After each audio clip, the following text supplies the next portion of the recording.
Howdy, everybody. Mark, Maria, can you hear me? I can hear you, Dan. You can. Yes, we are live. Excellent. All right, we're just going to give it about 30 seconds for folks to continue pouring in, and then we'll get it rolling.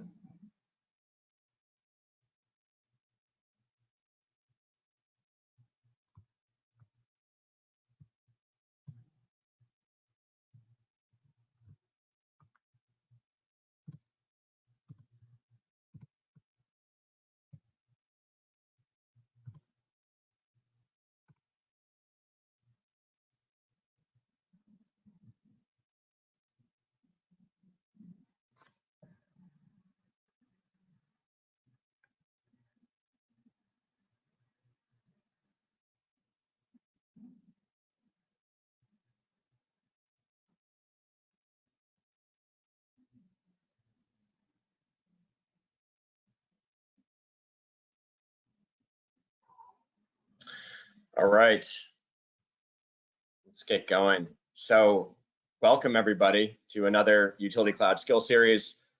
Really excited to have folks join us today. This topic is near and dear to my heart. I think we'll have an incredibly valuable session. So let's go ahead and just jump right into it. Sorry, actually, before I do that, just some quick rules of engagement. As you'll see, you should have a toolbar or a menu in the GoToMeeting application. Just a couple things. We're going to mute all attendees. This will generally be a discussion between Maria, Mark, and myself. However, we do recommend that if you have questions, there is a question drop down where at any point you can list some questions. No problem. We will be picking those out and making sure that we get to those throughout the course of the presentation. Secondly, also within the menu, you'll see that we will be polling you at a couple different points in time. Those will be 100% anonymous. And also, as you're filling those out, you'll see the results in real time. Should be really interesting. So without further ado, we'll get right into it. So again, everybody, welcome. Our agenda for today is really simple. We have 3 sections of this training. The first is we're going to poll the audience.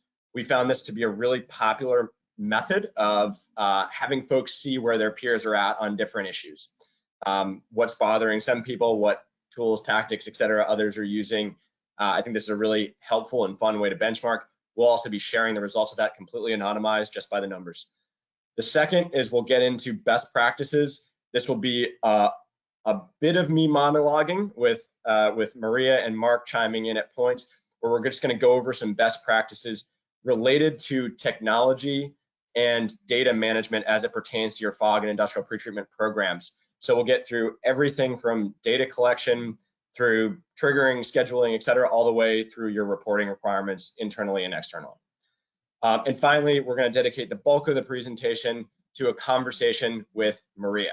So Maria Vanderloop comes from Cary, North Carolina. She's a longtime fog expert and veteran of the industry. She's been a customer and a friend to Utility Cloud for a long time. So we'll allow, Maria will formally introduce herself in her section, but that's, we'll dedicate, at least 25, 30 minutes to that. So our goal here is really simple. We want to deliver, we're very passionate about this. These training sessions can be a little bit boring. We are not doing that today. We are going to deliver immediate value. So what that means is that coming out of this session, you will have something that you can take away and do, I promise. So there are 4 gives that we have. Other than general learning, there are 4 tangible gives. So the first one is the anonymized survey results. Always think that's helpful. Always, internally, however you want to use that information, it's always helpful. Second is tangible technology best practices. We're going to share with you some report formats, some workflows, et cetera, that should be immediately impactful to you. And 3, this is opt-in only. This is definitely not something that by default you'll be enrolled in. You'll be given the opportunity to do this. After this, we will invite you to a forum that you can choose to participate in. This will be just a simple way of communicating with peers that are dealing with the same challenges or situations that you guys are. So more to come on this. We'll send a detailed follow-up to this, but if you would like to be part of sort of a forum where you can bounce ideas off of other folks in either the fog or industrial pretreatment world, we will give you that opportunity. And finally, learning credits, which we'll send you a certificate of after this presentation is done. So real quick, we did combine fog and industrial pretreatment for a lot of reasons. One, the end goals are the same, really managing the risks of your collection system and what ultimately gets all the way to your mechanical equipment and your wastewater treatment system. Secondly, that a lot of the technology practices in fog and industrial pretreatment are really, really closely linked. So the idea of collecting quality data, simplifying some of the calculations that happen, communicating with your stakeholders, your customers, reporting internally and externally, and so on and so forth. So we're going to give specific examples here of fog and industrial pretreatment, but know that if you're focused on the fog side, that there's going to be nuggets for you when we're talking about industrial pretreatment. So actually, before we get into the polls, real quick, just wanted to elaborate a little bit more on who we are. So I'm Dan Colano, CEO of Utility Cloud. We're an operations management platform, built for water and wastewater utilities. I'm joined with me from our side by Mark Moreau, who's the founder of this company and also our CTO, and by Maria Vanderloop. Again, Maria will formally get to introduce herself in her panel discussion. But again, Maria has been comes from Cary, North Carolina, and she has been a longtime expert, friend, customer of Utility Clouds. So let's get straight to it. I'm gonna go ahead and launch a poll. And the first question is quite simple. Just want to get a sense from the audience of who we actually have. So the first question is, which programs do you oversee or are you part of? So you should be able to see the question pop up on your screen. Nice, and responses are flowing in, good. We'll give this a minute.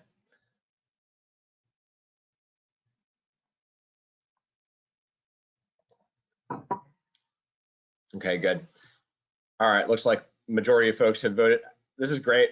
A lot of both. So almost 80% are both. That's music to my ears. Let me go ahead and close that one. The second question, now we're getting a little bit meatier. So the second question is, what is your biggest challenge with your processes today? And that can be fog or industrial pretreatment.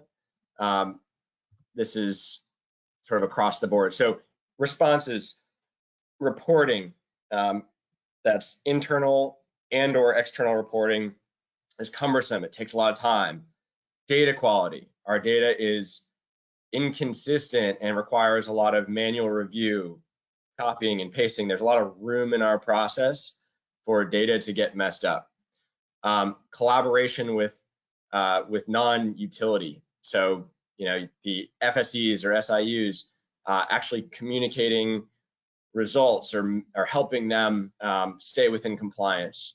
That is a challenge. Scheduling, actually making sure that people are doing the right work at the right time for the right reason.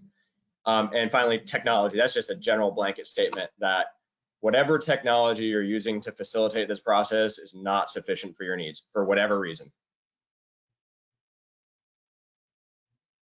And oh, by the way, this is multi-select, so you can list more than one. And you can also list 0, though, if you list 0, that's great.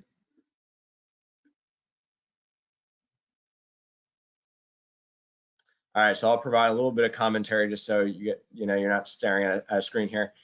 So it looks like reporting really consistent. That's the leader so far. 50% of folks are struggling with reporting.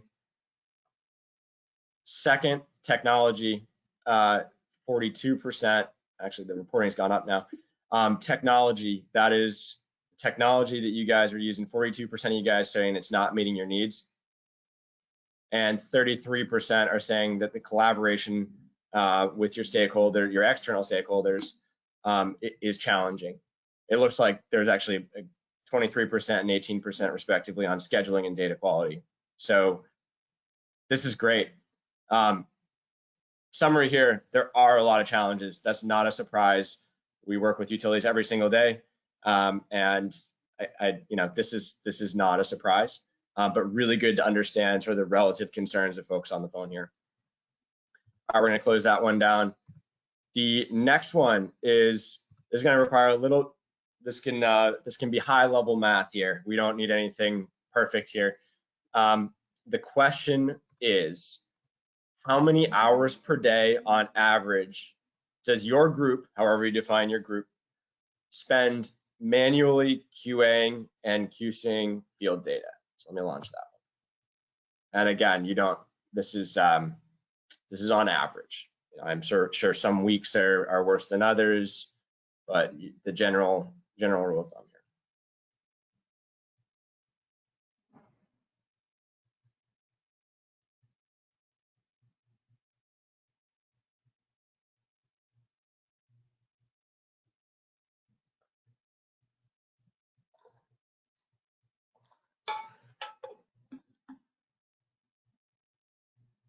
All right, we are nice. Coming in at 60% of voted, great. So again, a trend is emerging. It looks like, not totally surprisingly, not many folks are greater than 2 hours a day. Hey, that's good news. For the folks that are greater than 2 hours a day, that's a lot of time for sure. 44, the majority here looks like you're really, or I should say the largest bar on the chart is 1 to 2 hours a day. So 1 to 2 hours a day of manual reviewing of data, QA, QC. That's a lot. Looks like 20% of you are almost zero. That's really impressive. And then we have sort of the balance there at under 1 hour a day. Fantastic. All right, and the last, let me close that.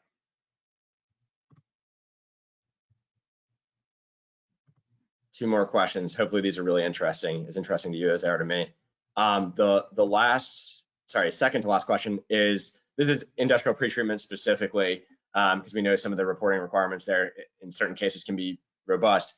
How many weeks per year do you spend managing the creation of your pretreatment annual report? So when that comes time, how many weeks in advance are you really planning and putting in effort for that?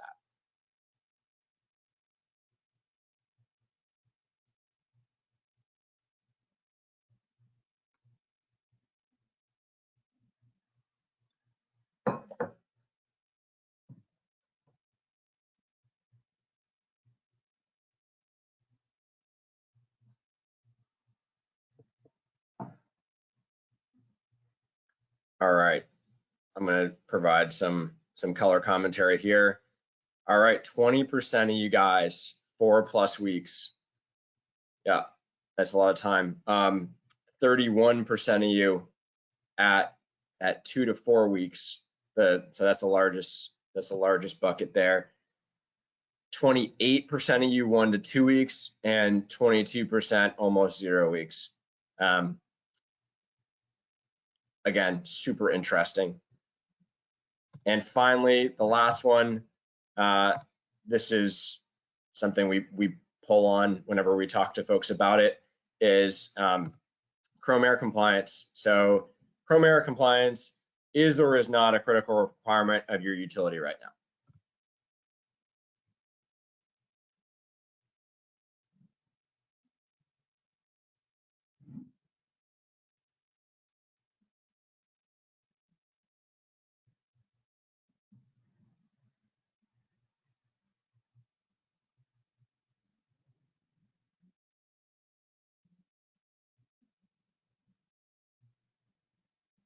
All right, good deal. So we're getting up there. It looks like 77% of you say no, 23% say yes. Perfect. All right, guys, That was awesome. We will be sending out the results of these totally anonymous, not a single name or email or anything tied to it, just the strict numbers as a takeaway. We'll present it in a nice little chart for you and send that out. So hopefully, again, that was as informative to you guys as it was to us. It's always nice to see what your peers are seeing. So we're going to go ahead and in the spirit of continuing to add value to you guys, we're going to get right into best practices. So when we talk about best practices, we're really talking about best practices in the context of your technology and how you use your technology for data management, scheduling, and just overall simplification of your program. So we tend to look at it in these categories as we had asked about. So reporting, that is not just reporting internally, to your team or to your utility stakeholders, but also reporting out to your external stakeholders, which sort of gets to the second piece, communications.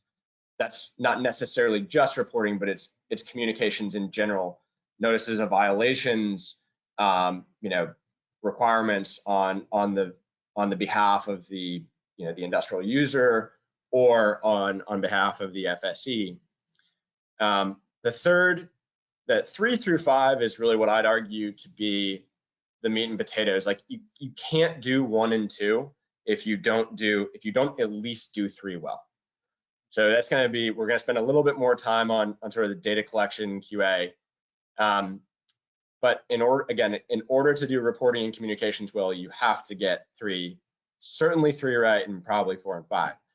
So 3 is data collection.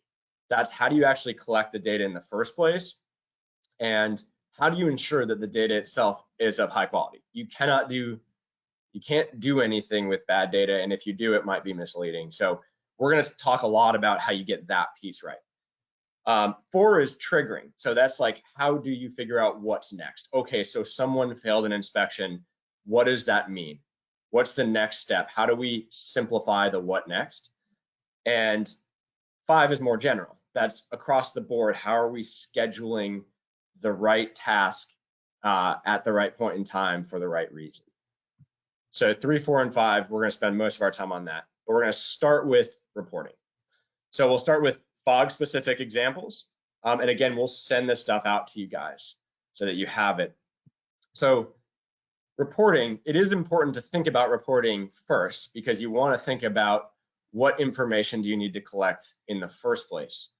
So we'll talk about internal views and then we'll get to external. So internal, these are metrics that we find across our customer base that are sort of most useful, best in class, you name it. Some screenshots, but really what we're talking about here is, we want to be able to understand as an organization our pass fail rates, what percentage of what percentage of our stakeholders are in compliance or not. Second, total coverage. So the total FSEs inspected divided by the total FSEs in your in your ecosystem. Percent of goal, so FSEs inspected against your goal. So over the course of, let's say, a week, a quarter, a year, what percent are you hitting of your goal as a unit? Inspection efficiency, your number of inspections performed per FTE or per field FTE. I think that's probably a better metric for it. Number of resolved offenders, that's kind of that burn down chart of the percent of non-compliance over time. So you want to look at, basically the flipping over from non-compliance to compliance. And finally, just that geospatial view. This isn't exactly a metric, but if you're looking at, a map, on a map, where are your offenders relative to others? So internally, these are some of the ones that we really picked out as top leading indicators of judging, success of the program. Also, we'll get now into external views. We'll get into this in a moment. I'm going to pop over to Utility Cloud for a second in a moment, but this is an example of a fog inspection report. This is, we'll send you a full one. This is just a piece of it, but what's sort of a nice standardized way to communicate back to the FSE about their status, about the result of an inspection, or if there are other people that need to know, have this information. And finally, I know that most folks that we talk to, or I should say it's actually pretty split. Some folks actually just call the FSE and have that have the communication happen that way. Others do, email, there's text message, or there's letters. So this is an example of if you were to issue sort of a formal letter, snail mail style, or actually this could be an email, to the FSE. This is a nice little example of what we've seen as a nice standard. Again, we'll get to very briefly in Utility Cloud how we can sort of automate the letter sending. But regardless of what technology platform you're using, these are applicable. So I don't care if you use Excel or Access Database or anything. These are the metrics that we've seen that are really helpful. And these are some example templates that you guys can utilize, again, however you're automating or not automating those processes. Again, I told you guys I wanted to focus a little bit on the way in which data gets collected. So I want to start here with our fog example. So go back to that point of if you're not, if you're not collecting the right data, or it's bad data, or it doesn't make sense, then you can't really do anything with it. So I'm going to talk about a couple things here that are not only going to help provide your organization with clean data, but are going to also automate some of these other reporting tasks here. So again, we try and keep this, relatively flexible in terms of technology. So this is not, these are lessons that you don't need to be a utility cloud user for. So I want to speak about this as generically as possible. On the fog side, so let's pick a quick example here, Burger King.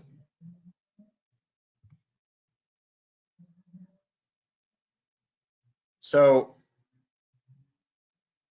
however you collect this data, you may have another form application, you may have pen and paper, it doesn't matter. I'm going to show you some tips for sort of taking some of those data quality issues, out of the hands of whoever's filling out the form. First thing I'll just throw in as a plug, the ability to in real time send the result to an FSE is a massive time saver. So in our case here, whenever we're setting up a form, you can simply enter in Dan C, and this will ensure that the result of this form, like that nicely packaged form that we showed before, actually makes its way to the FSE. So I won't get into the pictures here, but I generally think it's best practice to ensure that you have pictures as required fields for a lot of reasons. I mean, to query that data, certainly to ensure that whoever's performing the inspection actually is doing the inspection, so on and so forth. But what I really want to spend my time on here is how we're solving the data problem. So here we have, as an example, your total sample column in inches. Let's just use easy numbers here, and let's say that's a 10-inch sample column. What we're doing here is we're going to measure the solids layer, and we're going to measure the grease and oil layer. I want to show you a couple things here. The first is that as we're entering in the values for the solids layer and the grease layer, we're automating the results of that. So what we're seeing here is that the water column height is automatically calculated, the capacity used is automatically calculated, and that is set relative to a threshold. So for most folks, 25% is the threshold. In this case, we're saying, okay, that is exceeding our threshold of 25% capacity, and therefore it's a fail. Again, we're taking some of that math out of the equation. We're making it easy. And a couple other things so if we fail, what else? All right, well, below, this starts to answer the question of well, what next? So you see here that automatically a clean by date was assigned to this, so that we'll have that what next, that trigger action of what needs to happen as a result of this failure. Again, taken out of the hands of someone who has to worry about, okay, now I need to go to this, I have to go and think about this and figure out how we get that scheduled. You want that to sort of flow into whatever scheduling you're working with. One other thing that's just worth mentioning, and this is, you can configure this how you want with whatever technology you're using, but if we were to say that the solids layer were, let's call it 12 inches, it doesn't make sense. So fat fingering is very, that's prevalent, right? If you're in the field, you're on an iPad, you are, typing this value, you might enter 22 instead of 2. Well, we want to make sure that there's some logic in here that's saying, that's checking us and saying, well, it doesn't make sense. The solid layer is greater than the total sample column height. So again, quality, QAing your data, QCing, that means that everything that flows through in the rest of this stuff. So when I actually complete this form, that DANC is getting a report that has accurate data. When we actually look at that internal reporting on pass fail rates and all that stuff, we're taking all of that sort of data sloppiness out of the picture, and we're getting clean results. The reporting's easy once you have good data. One thing to just point out real quick, Dan, is the attribute section up above the history there on the right. Every asset you work on might be different in its physical properties. And so those variables are used in these calculations to apply to the asset being worked here in this case. So if you have one FSE that's different than another, it's not a static formula for all of them. It's actually using variables from the GIS or from the asset attributes data to include as variables in that calculation. Yes, sir. That's a great add. It's a great add. Good. So let's now move on. Yeah, and then the final one, we won't spend much time on this, but this is just making sure that we talked about scheduling being a major part of it. Okay, so in that example where there's a follow-on action, we want to make sure that that lands somewhere, and there has to be a schedule, a master schedule of what work's getting done, and for the right reason. So ensuring that all the tasks associated either internally to your group, or even if it's the task associated with the FSE performing the work, that is cleanly lined up in a master scheduling capability. That is critical, because again, those things go hand in hand. You have to have the right data, but you also have to prompt the right action to actually capture that data and do the work at the right time. All right, good. We're going to go over to industrial pretreatment for a minute, and from what we heard, these annual reports, again, we did a poll here just a second ago. It takes some time, right? It takes some weeks, it takes some man hours. It can be painful. So we won't get into all the specifics of this particular report, but it's the same concept. Doing this report does not have to be that complex or manual or anything, provided that the right data is being captured at the outset, and that some of the calculations and complexities of manipulating the data are sort of pre-managed, so that there's not a lot of data work that needs to be done. So same thing here. I'm just going to provide you guys an example of sort of a best-in-class form for industrial pretreatment. Let's go back here for a second.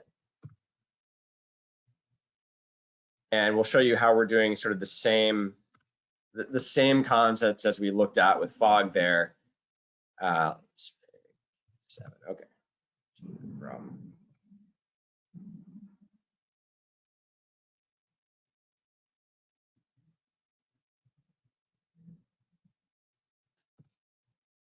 Another one. Sorry about that.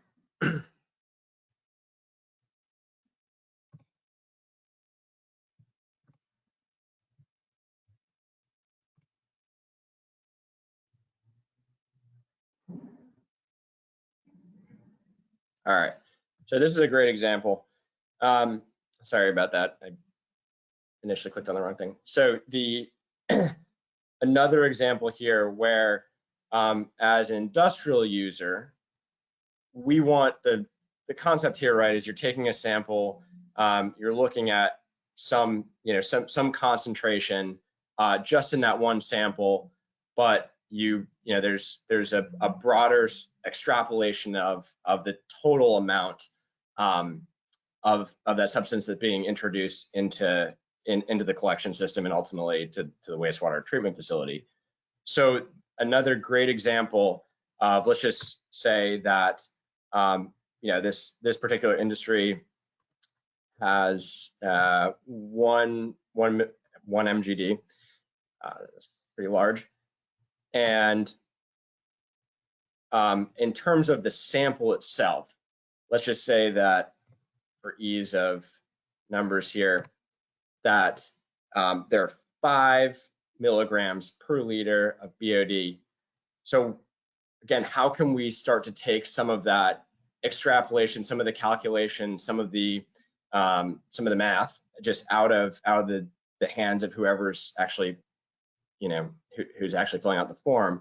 Well, the actual BOD loading in terms of pounds, based on taking MGD and the milligrams per liter, is extrapolating out the pounds in terms of load. So same thing for TSS or ammonia.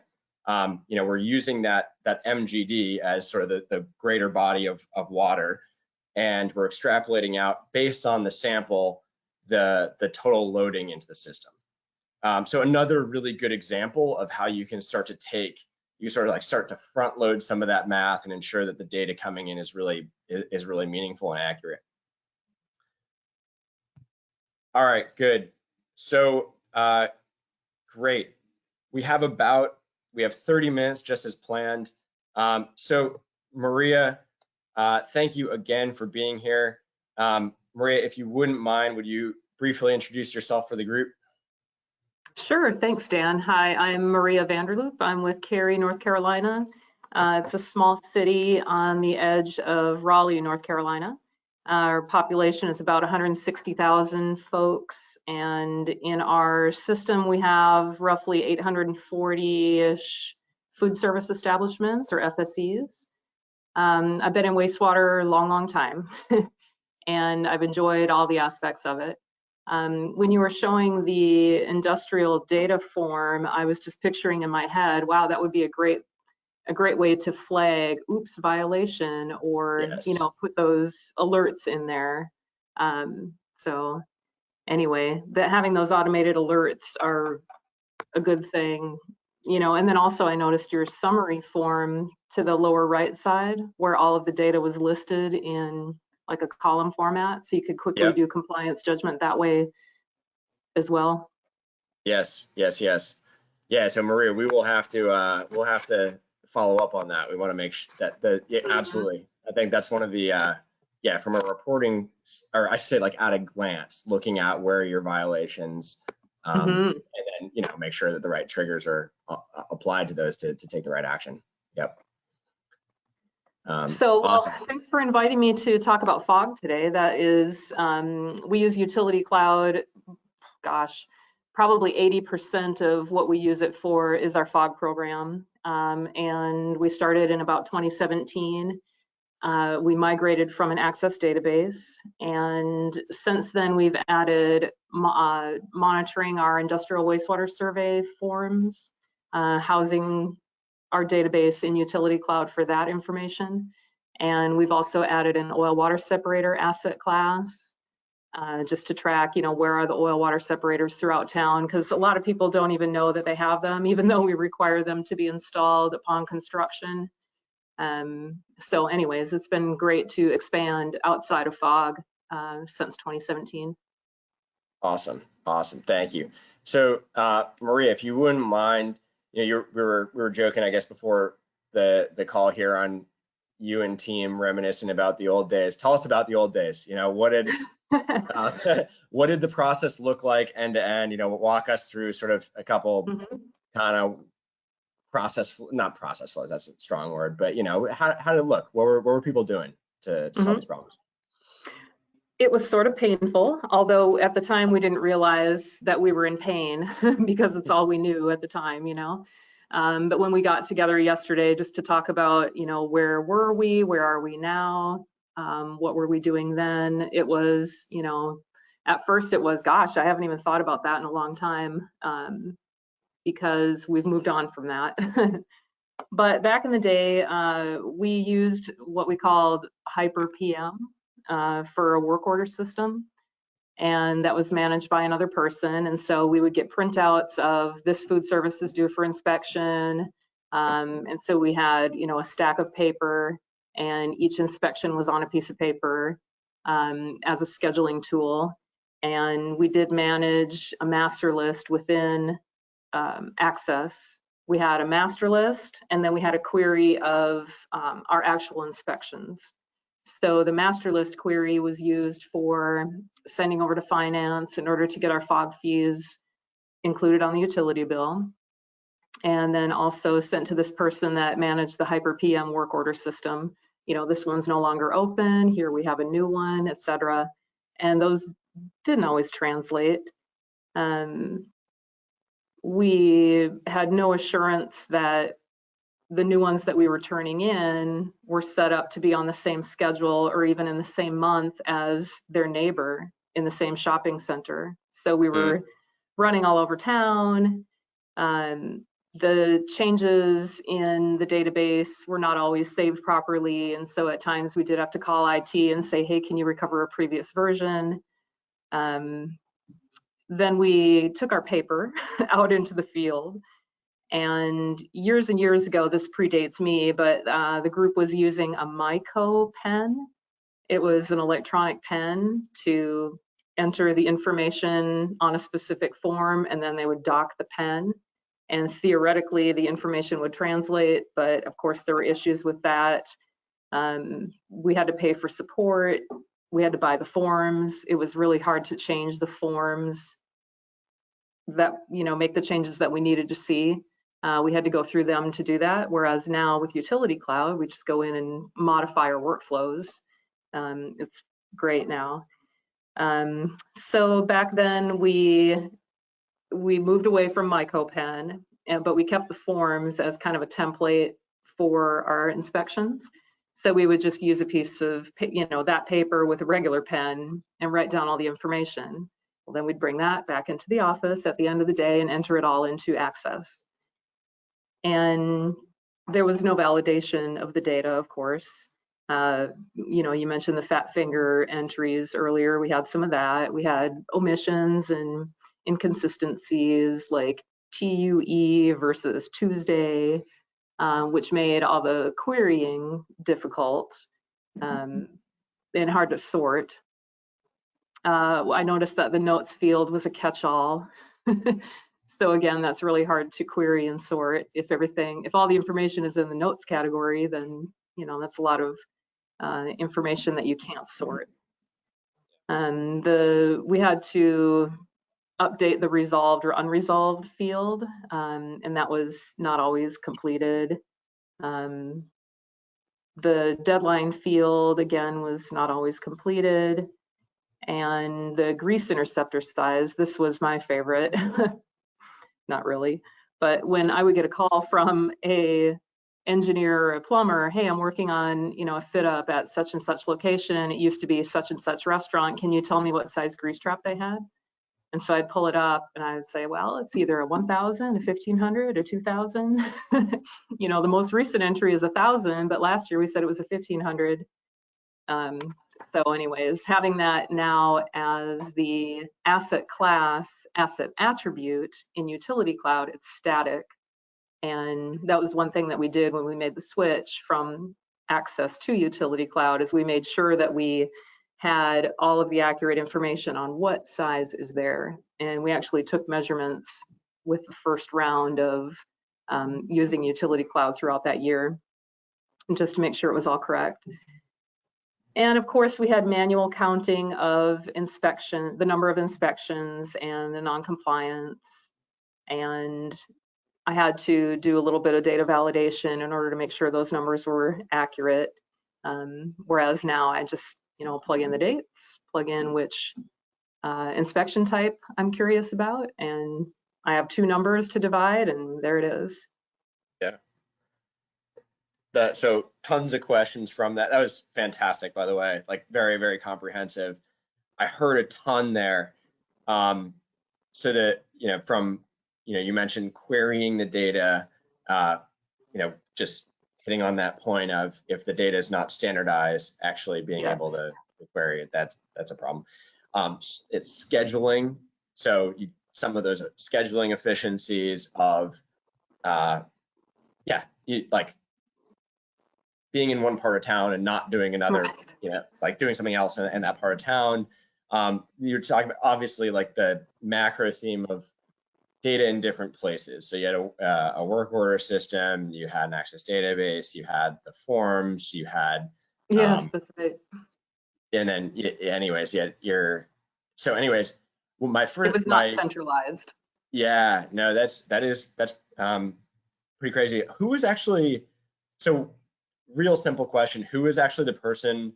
So you guys were like manually sort of transcribing those into your access database. Is that someone's job, or like who actually sat like at the center of this from the data standpoint to make sure that the data got like fixed, the data got transcribed, the data got over to the work order management system? Like who was it? One person? Was it several? How did that all work? Sure. So whoever did the inspection would enter the information, and we would pull up the query, so we would be able to see, what information are we still collecting? What information was blank last time, so I guess I can leave that blank this time, that kind of thing.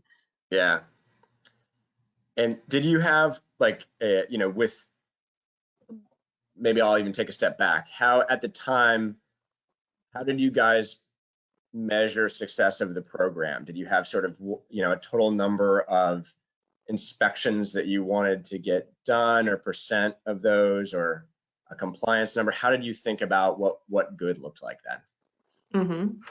So I do need to qualify that, so at the end of using Access in our paper, we were getting our team put together. We had lost at least 1 or 2 technicians, and then we had added 1 or 2 more technicians. And so we were getting our group really formed at the same time as we were getting ready to make the transition into utility cloud. So there was some gaps in, the amount of people doing fog inspections at the end of all of this old way of doing things. Sure. I'm sorry, what was your last question? No, just so how, I guess, how did you define success? Even with, so definitely appreciate that qualification of, there were fewer people. Yes. At the time, how did you guys think about, we're sort of hitting the numbers that we want to? Did you look at total number of inspections? Did you look at compliance rates? How did you sort of judge whether or not you guys were meeting the mark or not? Yes. So I would say the first thing that we looked at, and we still look at, is the number of sewer spills in the commercial area.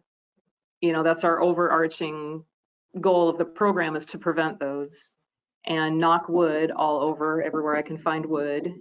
We had 0 then, and we still have 0.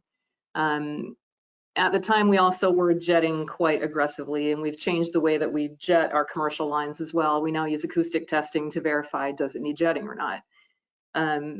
And another way that we measured success back then was just how thick is the stack of work orders. Yep.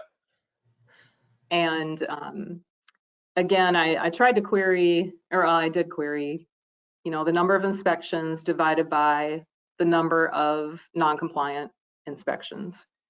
So the percent non-compliance is something that we've been tracking throughout.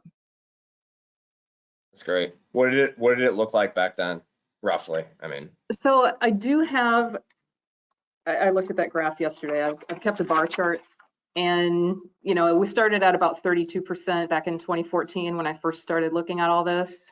We made the transition in 2017, so we went from 32% to 21% non-compliance in 2017.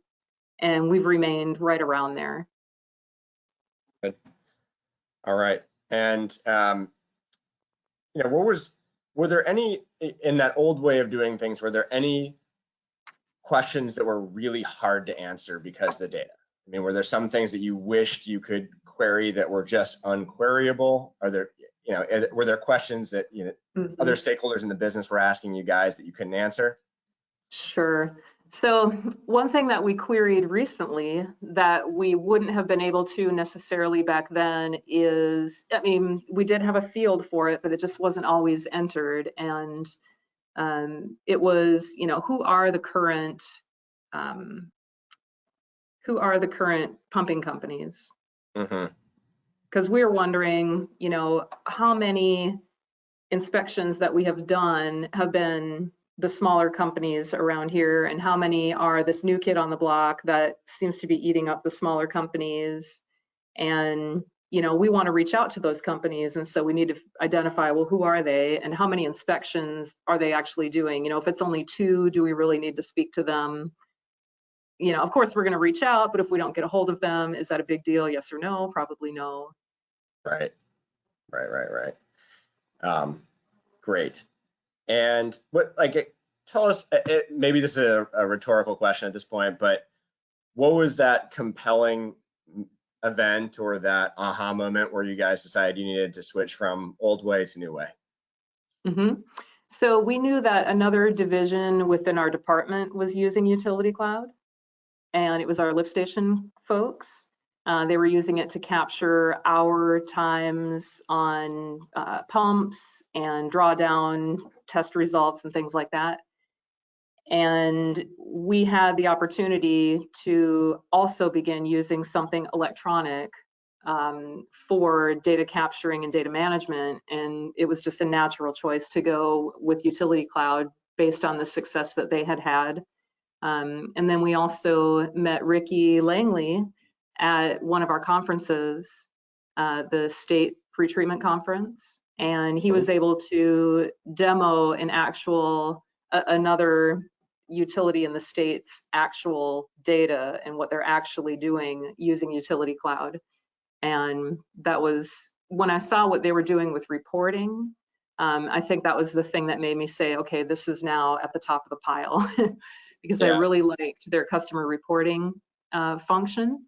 And that's something that we've implemented, and that's probably one of my favorite parts about using Utility Cloud is the automated reporting generation for the customer.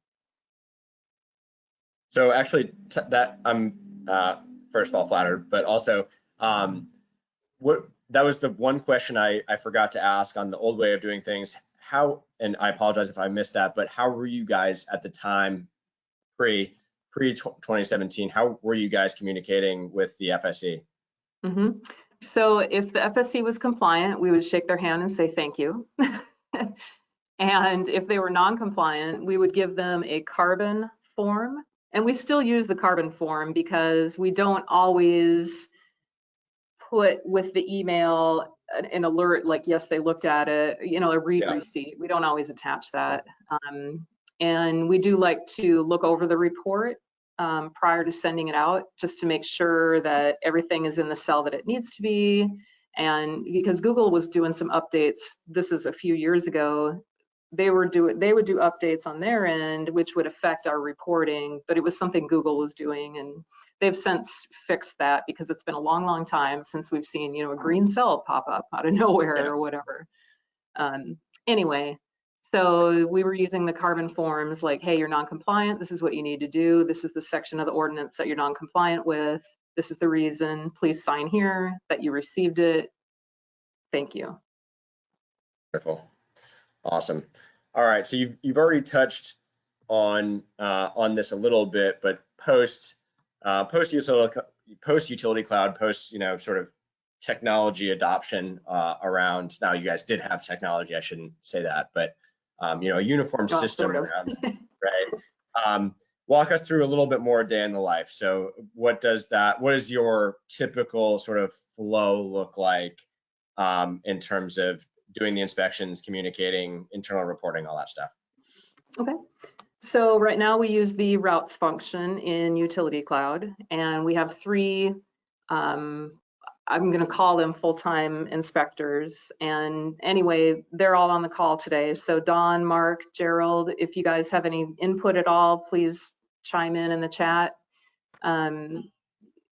We have routes set up that are set on like parts of town. Okay, so there's going to be like the entire shopping center is going to be on one route under 1 month. So we're not going back and driving all over. So that's been very helpful. And then the work orders, it's all work orders now. And so the work order is open when it needs to be completed. So you click on it and complete the workflow. Verify all of the asset attribute information at the same time because it's shown that way. You know, the left side is the workflow and the right side is the asset attributes. So it's easy to validate all that while you're there and complete the work order. And if they are non-compliant for whatever reason, then that automatically generates a non-compliant follow-up work order that has a due date based on, like, we give them 3 days for records and we give them 10 days if they have to pump it. And so those work order due dates are set based on those deadlines. We've also added identifying stormwater inflow. And so that is another source of or reason for non-compliant. And, you know, on our little chart, our non-compliant in FY20 actually did go up just a little bit, but we did add another thing that we're looking at. So we're seeing broken cleanouts and we're calling that non-compliant now because of stormwater inflow and having them correct those. And that has actually probably helped with some odor complaints too. We get a lot less odor complaints than we used to. Wow, that's awesome. I actually didn't know you guys were doing that. That's fantastic. Love that. Yeah, so we're also able to partner with our Stormwater Group, which is happening in the next month or so. They have moved on to other things that they're doing. And so when we see a stormwater problem, I won't call it a necessary violation of the MS4 permit, but if we see evidence of, okay, the dumpster area is very dirty or a grease streak going to a storm drain, we'll be able to capture that information, query it out, send it to our stormwater group. And they don't care if the grease trap is compliant or not. They only care about their stormwater stuff. And so we can just query that specific information and give it to our stormwater group. Of course, if we see an active discharge, that's when we call them and they'll get the sirens out and go talk to the person. Yeah, I mean, that's a perfect, you know, I know that the focus of today was fog and industrial pretreatment, but that is a perfect example how, you know, other groups, like collaborating within other groups, you know, like all this data is valuable sort of across the entire cycle. So for sure. That's awesome. And if it's one chronic offender, they'll be able to pick that up in the, you know, the database that we send them, the Excel sheet, you know, export to Excel and send it on over and they can sort that way. But we're there anyways. I mean, we're there, we're right out back sticking their grease trap. And so might as well glance over at the dumpster and see if we see anything. Yeah, no, yeah, absolutely. I mean, that's one of our, we have sort of a few mantras. One, this is sort of a side nugget for folks on the phone. It's like, you know, we take any example where, you know, someone in the field is outperforming a task. There's typically opportunities to do more while you're out in the field. Like one example we always look at is like, if you're doing a valve exercising program, why aren't you also capturing the condition of like the hydrant while you're out there? Like, you know, like why duplicate these efforts? So that's a really thoughtful way to do it, Maria. But there are countless examples of where you don't have to sort of go and do one task and then a year later do another task that could have just been done the first time. So love that. Awesome. So I know we're running somewhat short on time, but and maybe that is the answer to this next question, but what results or accomplishments are you just most proud of to date from the last couple of years of your program? Oh, I would say the customer communication for sure. Being able to, give them something in writing that says, this is the size of your grease trap. That's helpful to them when they call in to have the thing pumped out. That's the first question they're at. Well, how big is it? Well, nobody knew that before, and now it's clearly on their report. And, photos of where it is. We also have an ArcGIS layer that we maintain. And so again, all I do is I query all of our fog assets and I put it in a certain folder, and our ArcGIS expert at the town helped me. Well, he did all the back stuff. So all I have to do is update the folder, go into GIS, do a couple of quick things. And now we have a layer, a fog layer in our GIS system, which is great if we ever have a break or God forbid, knock wood again, a commercial sewer spill. Awesome. That's awesome. And I mean, so we're running up on time here. We have just a couple minutes and I want to wrap, but I think I just wanted to really formally, again, thank you, Maria, for doing this. This was amazing. I was writing down, my page of notes here is ridiculous. But they're amazing stories there. Thank you so much for your time. Just really, it's been a pleasure working with you on this one, and throughout the years as well. But thank you. Yeah, you too. We really appreciate all the help that you guys provide. I mean, whenever we run into a roadblock or we have an idea to add something, you guys are very responsive, and we appreciate that. It's helped us elevate our program, and Right. Just having all the information at our fingertips has been very valuable. Awesome. Well, I'm glad to hear it. So awesome. For folks on the phone, we're about to wrap up here. A couple of things I just wanted to put to sort of draw closure to before the hour. So for one, we're definitely going to send out a follow-up to you guys with some of those items, well, all of those items that we talked about. So certification, we're going to send to the anonymized results of the surveys, some examples of those best-in-class, report formats, etc., KPIs, all that. We will also, I guess, as one bonus, this will be recorded and sent to you. So feel free to share this with anyone else that you know. We'll actually be posting a version on our website that you can download as well.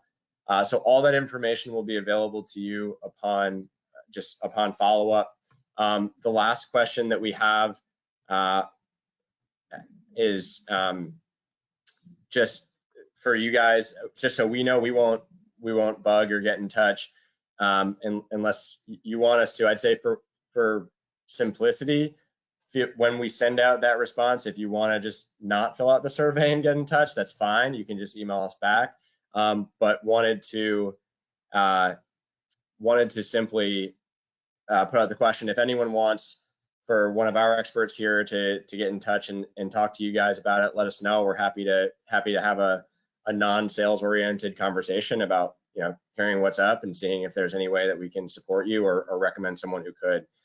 So I'll launch that question here and let you guys